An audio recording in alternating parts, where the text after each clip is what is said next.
बातमी छत्रपती संभाजीनगरमधून शिवसेना शेतकरी परिषदेची नवी राज्य कार्यकारिणी अखेर जाहीर झाली आहे।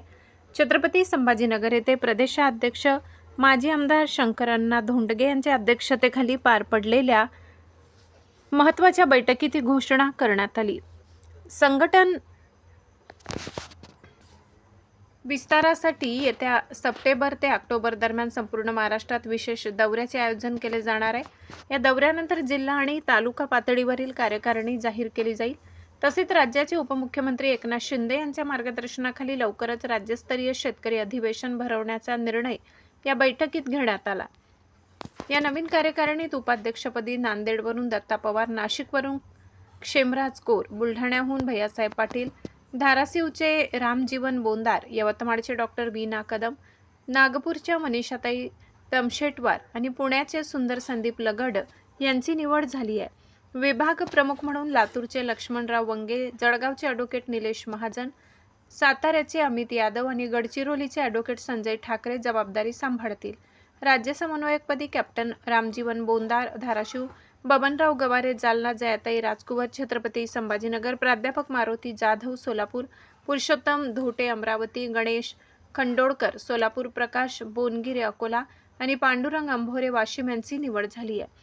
तसेच राज्य संघटक म्हणून चंद्रकांत रेवणसिद्ध पाटील, नीता गायकवाड, मनचकराव बचारे, अनिल पाटील, रामभाऊ खोडकेर, अनिल फड छत्रपती संभाजीनगर, सुनील लहाने वाशिम आणि गजानन पाटील गोरेगावकर हिंगोली काम पाहणार आहेत। या बैठकीला माजी आमदार मनोहर पटवारी विशेष निमंत्रित म्हणून उपस्थित होते। शिवसेना शेतकरी परिषद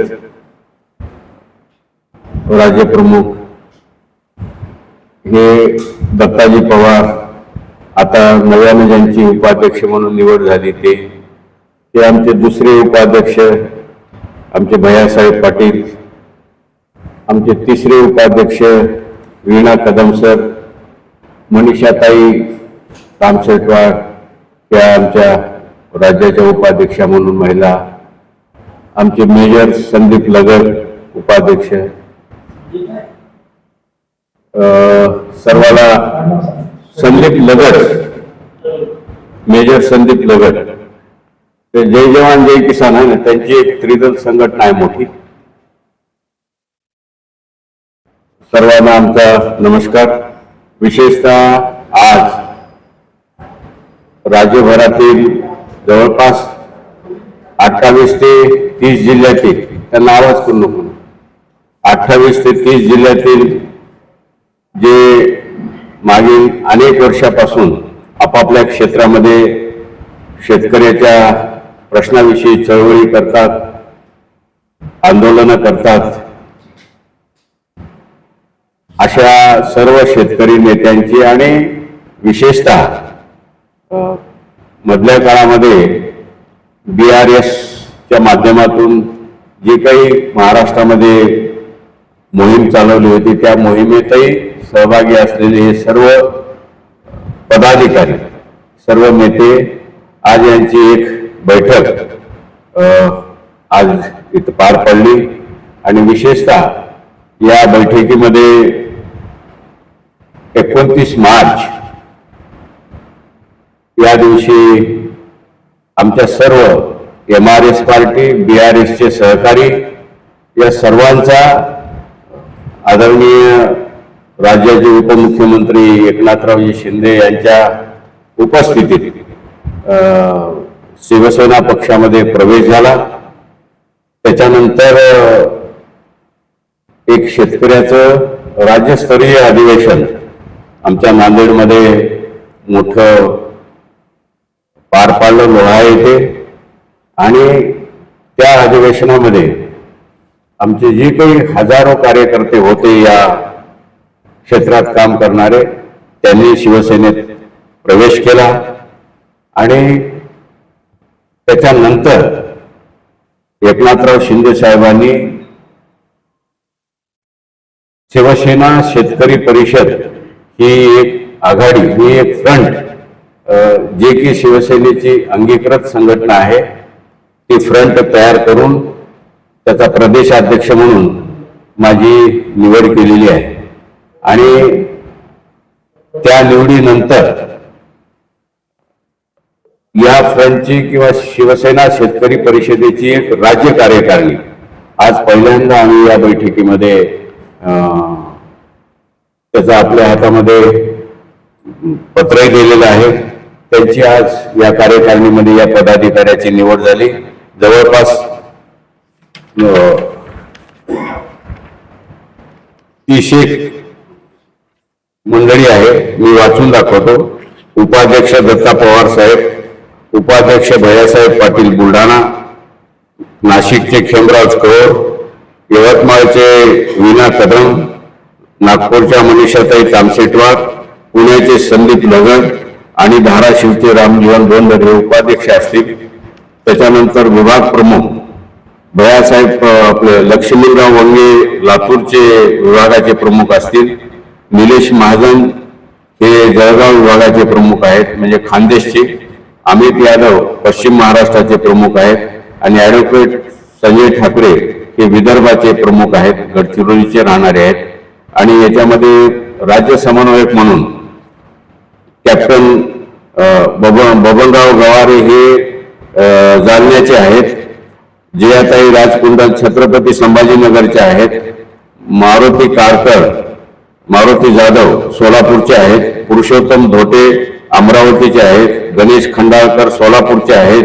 प्रकाश बोनगिरे अकोल्याचे आहेत. पांडुरंग आंबोरे वाशिमचे आहेत. त्याच्यानंतर राज्य संघटक म्हणून चंद्रकांत रेवणसिद्धा पाटील सोलापूरचे आहेत. नीता गायकवाड कोल्हापूरचे आहेत. मंचकराव बचाटे हे परभणीचे आहेत. अनिल पाटील बुलढाण्याचे आहेत. रामभाऊ खांडेकर हे सोलापूरचे आहेत. अनिल फंड हे संभाजीनगरचे आहेत. सुनील लहाने वाशिमचे आहेत. गजानन पाटील गोरेगावकर हे हिंगोलीचे आहेत. आणि या कार्यकारिणीमध्ये विशेष निमंत्रित म्हणून उदगीरचे माजी आमदार मनोहरराव पटवारी हे आहेत. सर्वसाधारण ही कार्यकारिणीची आज निवड करण्यात आली. ही सगळी मंडळी अनेक वर्ष आहात शेतकरी प्रश्नाविषयी अगदी शरद जोशींच्या काळापासून ही सगळी मंडळी शेतकरी प्रश्नाविषयी काम करते. मी सुद्धा त्या काळात शरद जोशींच्या शेतकरी संघटनेचा राज्याध्यक्ष म्हणून काम केलेलं आहे. आणि आमची भूमिका आहे की येणाऱ्या काळामध्ये या राज्यामध्ये ज्या काही शेतकऱ्याच्या आत्महत्या होतात या बाबतीत एक चांगलं सोल्युशन, एक परफेक्ट सोल्युशन त्याला आम्ही तयार करतो आहोत की तिथल्या शेतकऱ्याच्या आत्महत्या जवळपास शून्यावर आल्या. स्वातंत्र्यानंतरच्या कालखंडामध्ये शेतकऱ्याचं हित व्हावं किंवा शेतकऱ्याचं जीवन सुखी व्हावं यासाठी शासनामार्फत अनेक प्रयत्न केले नाही असं नाही, पण आज घडीला त्याचा जर लेखाजोखा घेतला तर निश्चितपणे आजही महाराष्ट्र हे राज्य शेतकऱ्याच्या मध्ये बोलू नका, शेतकऱ्याच्या आत्महत्येमध्ये प्रथम क्रमांकाचं राज्य म्हणून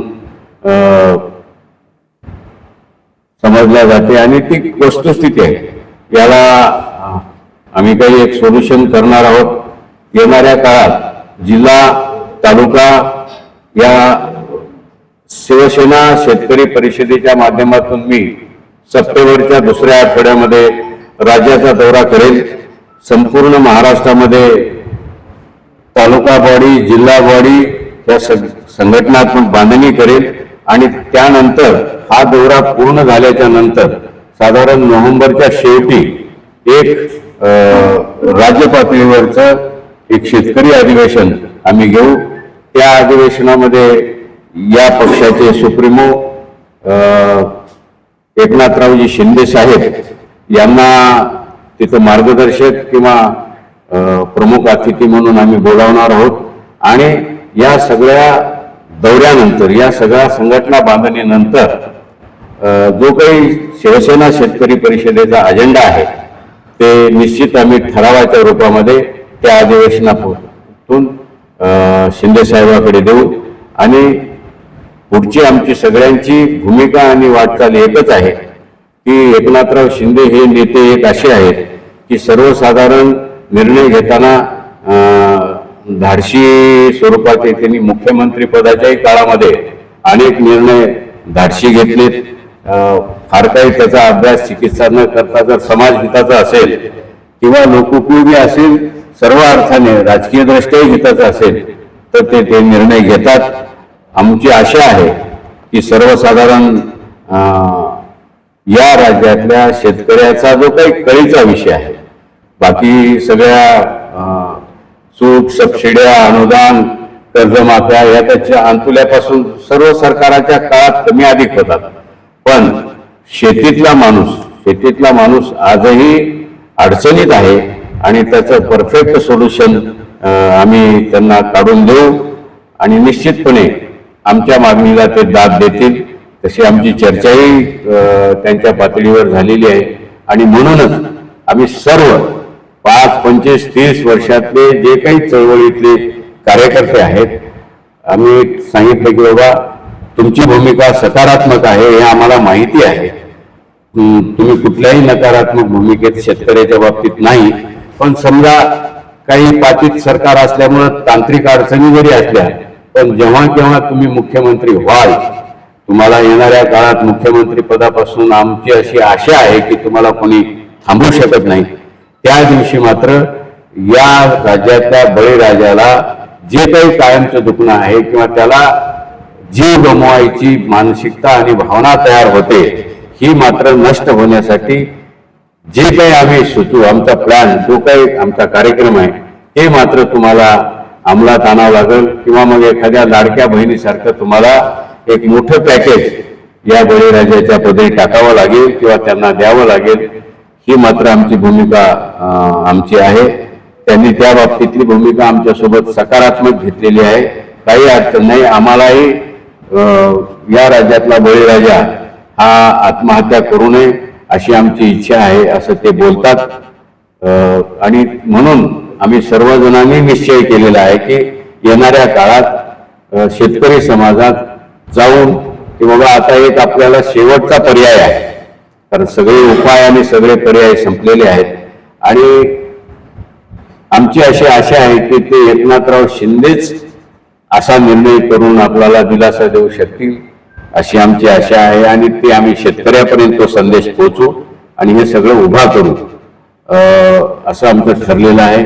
आज पहिली आमची राज्याची कार्यकारिणी झालेली आहे. पहिल्यांदाच आमची नियुक्ती झाल्यानंतर पहिल्यांदाच कार्यकारिणी झाली. सप्टेंबरमध्ये आम्ही अगदी नोव्हेंबरपर्यंत पूर्ण महाराष्ट्राचा दौरा करून एक अधिवेशन घेऊन आमचा अजेंडा देऊ. सरकार आतापर्यंत या सूट, सबसिडी, अनुदान, दुष्काळ किंवा जे काही अडचणीच्या काळात नैसर्गिक संकटामध्ये जी काही मदत आहे त्या मदतीच्या व्यतिरिक्त, कारण आमचं म्हणणं असं आहे की हे जे काही सूट, सबसिडी, अनुदान आहे ते शेतकऱ्यापर्यंत पोहोचत नाही. आम्ही आकडेवारीने काढलंय की ते 3% शेतकऱ्याच्या पुढे जात नाही. आणि सर्वसाधारण आता समजा अवजाराला सबसिडी आहे, ट्रॅक्टर 4 लाख किमतीचा त्याचा उत्पादन खर्च असतो, पण तुम्ही सबसिडीवर म्हणलं की ती कंपनी 6 लाख लावते. 1 लाख शेतकऱ्याची जे काही शेतकऱ्याच्या नावानं सबसिडी जाते ती कंपनीच्या खात्यात. हे फक्त एक्झाम्पल आहे. ते प्रत्येकाच्या बाबतीत, औषधाच्या बाबतीत, रासायनिक खताच्या बाबतीत, उपकरणाच्या बाबतीत किंवा काही असलं तरी या सगळ्या सूट, सबसिडी, अनुदानाच्या योजना या थेट कंपनीला लाभ देणाऱ्या आहेत. शेतकऱ्याला त्याचा थेट लाभ भेटत नाही. त्यामुळे ते थांबवा आणि त्याच्या बाबतीत तुम्ही मोठं काहीतरी एक जसा लाडक्या बहिणीच्या बाबतीत पॅकेज देण्याचा निर्णय घेतला तशा स्वरूपाची आपल्याला काहीतरी भूमिका घ्यावी लागेल.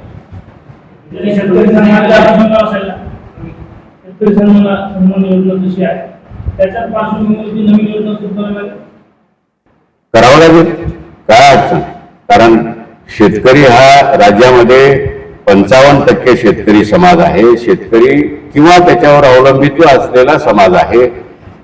तो समाज जर अडचणीत असेल, त्याचा व्यवसाय अडचणी असेल, त्याची कारणं निसर्गाची असो किंवा जागतिक कारणं असो, बाजारातल्या भावाची कारणं असो, अन्य कारणं असो, जर लाखभर शेतकरी या पट्ट्यात येणाऱ्या काळात आत्महत्येच्या मानसिकतेत असेल तर निश्चित आपण त्याचं परफेक्ट सोल्युशन शोधलं पाहिजे, जे की थोडंफार तेलंगणामध्ये ते यशस्वी झालंय. आपल्याला त्याच पद्धतीने काहीतरी एक सोल्युशन शोधलं पाहिजे.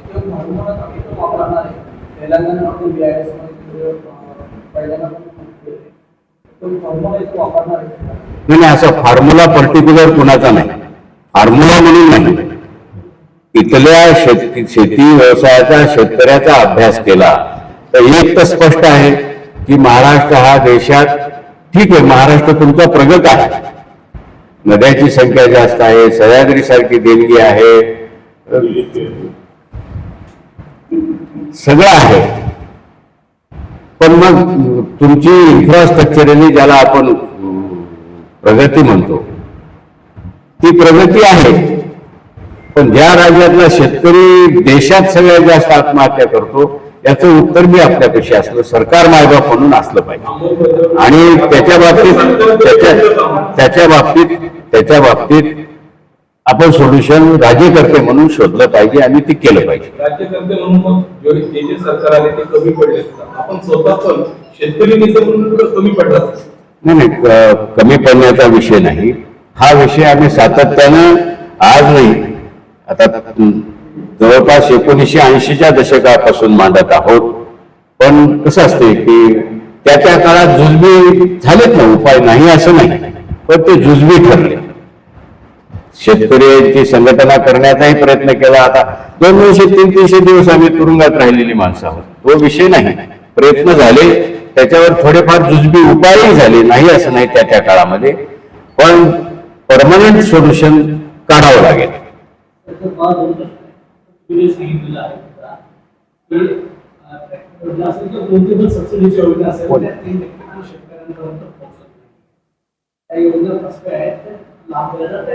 फसव्या हा शब्द नाही, त्याचा लाभ त्या उत्पादन करणाऱ्या कंपनीला होतो. योजनेचा जो उद्देश आहे शेतकऱ्यांचं हित, शेतकऱ्याला लाभ कसं वस्तू नाही. तर ही योजना, अशा योजना बंद करावं यासाठी तुम्ही दिले सरकार, आता याच्याकडे उपमुख्यमंत्री पक्ष देते, तर ह्या संदर्भात तुम्ही निवेदन दिलंय का? आम्ही एक सांगितले की आता आजची आमची पहिली कार्यकारिणी झाली.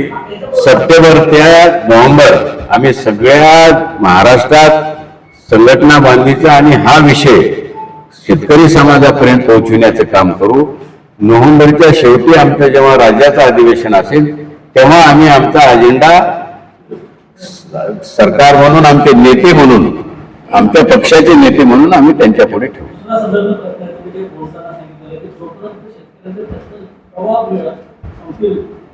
मुख्यमंत्री शिंदे साहेब झाल्यानंतर कार्यकाळात शेतकऱ्यांच्या आमदार नाही असंच तुम्हाला म्हणायचं? तसा माझा उद्देश नाही. कुठल्याही आघाडीच्या युतीच्या सरकारामध्ये काही निर्णय घेताना मर्यादा असतात, नक्की मर्यादा असतात, आपण ते ओळखलं पाहिजे. आता समजा 3 पक्षाचं सरकार आहे, एखाद्या नेत्याच्या मनात असलं तरी अनेक काही ब्युरोक्रॅट असते, यंत्रणा असते, किंवा दुसऱ्या एखाद्या आघाडीचा नेता असतो, पण ते वेगवेगळे विषय वेगवेगळ्याचे असतात, पण एका सुरात ते होत नसते शक्यतो.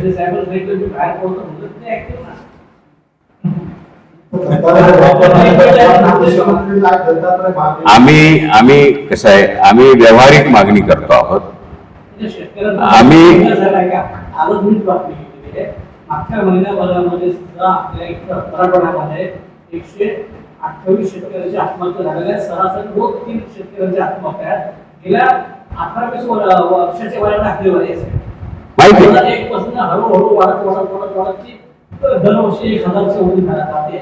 तुमचं ते नोव्हेंबर मध्ये अधिवेशन होईल, म्हणजे 4 महिन्यात किती शेतकऱ्यांची आत्महत्या? 400 शेतकऱ्यांचा महत्वाचा प्रश्न असल्यामुळे तातडीने गांभीर्याने घ्यायची जबाबदारी पण आपलीच आहे. आपण शेतकरी नेते आहात, 4 महिन्याची वाट न बघता तुम्ही तातडीने कार्यकारिणीची बैठक जशी कार्यकारिणी घ्यायला केली, असं एक तुम्ही अभ्यास केल्यानंतर निवेदन दिलं तर प्रश्न म्हणजे 400 शेतकऱ्यांची आत्महत्या आमच्या होऊ घातलेल्या किंवा आमच्या होऊ घातलेल्या विषयाला अडचण येऊ नये, तुमचं म्हणणं जरी रास्त असलं तरी शेवटी सरकार मायबाप आहे, त्याच्या अनेक अडचणी असतात, त्याच्या लायबिलिटी असतात. आता साधारण 50,000 कोटी रुपये लाडक्या बहिणीला दिल्यानंतर आणि पुन्हा शेतकऱ्याला त्याच्या लायबिलिटी असेट हे सगळे तपासावे लागतात.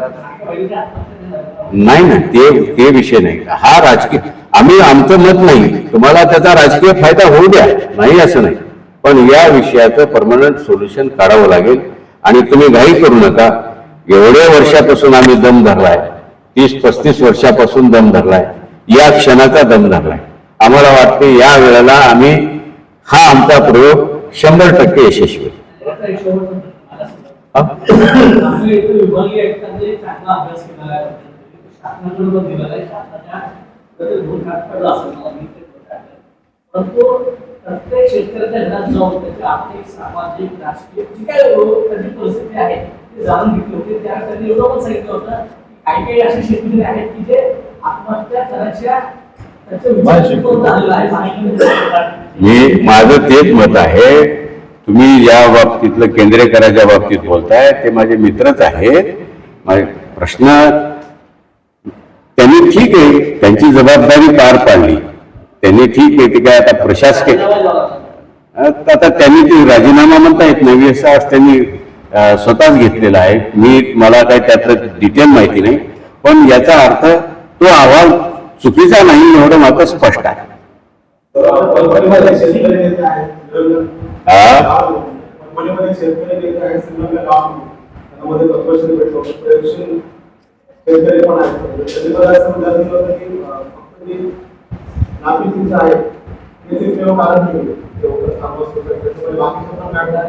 नाही, कसं आहे आता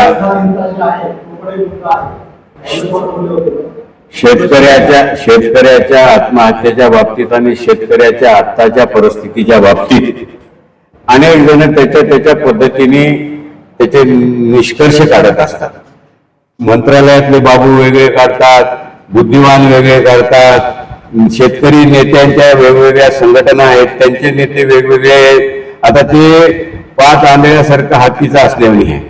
पण एक गोष्ट आहे की या सगळ्यावर उपाय एकच आहे की तुम्ही त्याला आता डोनेशन, कॅश डोनेशन दिल्याशिवाय दुसरा पर्याय नाही. आपण आता जसं म्हटलं तात्पुरत्या योजना, मग कर्जमाफी ही पण तात्पुरती योजना त्याच्या विरोधात आहात. मी तात्पुरती हा शब्द वापरला नाही. त्या काळात त्या शेतकऱ्यासाठी केलेल्या ज्या काही उपाययोजना आहेत त्याचे जुजबी फायदे झालेले आहेत. आणि कर्जमाफी काय आजच नाही, बॅरिस्टर अंतुल्यापासून प्रत्येक सरकाराच्या काळात होते. पण सारांश आहे की या सगळ्याचा काय म्हणतात ते उपाय 100%, ज्याला आपण उपाय म्हणतो ते औषध 100% लागू झालेलं नाही. झाला असेल, थोडाफार फायदा झाला असेल जुजबी त्या परिस्थितीत, पण 100% जर औषध लागू करायचं असेल तर आता तुम्हाला एक मोठं ड्रास्टिक डिसिजन घ्यावं लागेल. आणि तेच आम्ही शेतकरी समाजापर्यंत राज्यात पोहोचू आणि आमच्या पक्षाच्या नेत्याला सांगू की बाबा आता तुमचे सगळे उपाय केले हे आम्ही आभारी, तुमचे ज्या सरकारांनी केले त्यांचा आभारी आहे, ते काय वाईट म्हणत नाही. पण आजच्या परिस्थितीमध्ये आपल्याला शेतकरी समाजाला मान सन्मानानं आणि काय म्हणतात ते जगायचं असेल, चांगलं जगायचं असेल, सन्मानानं जगायचं असेल, त्याचं हित व्हायचं असेल तर आमच्या डोळ्यापुढे याच्याशिवाय दुसरा पर्याय दिसत नाही.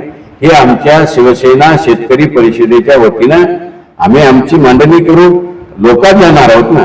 आणि आम्हाला आशा म्हणावा, आम्हाला आशा आहे की आतापर्यंतच्या आता ज्या असलेल्या राज्याच्या राजकारणातल्या नेत्यांपैकी एकनाथराव शिंदे यांची निर्णय घेण्याची जी काही क्षमता आहे किंवा त्यांची जी काही आत्ताची मानसिकता आहे, इच्छाशक्ती आहे, कारण कसं असते शेवटी अनेक गोष्टी इच्छाशक्तीवर अवलंबून असतात, ती सगळ्यात ती आम्हाला सकारात्मक दिसते. म्हणून आम्ही ही भूमिका घेतली.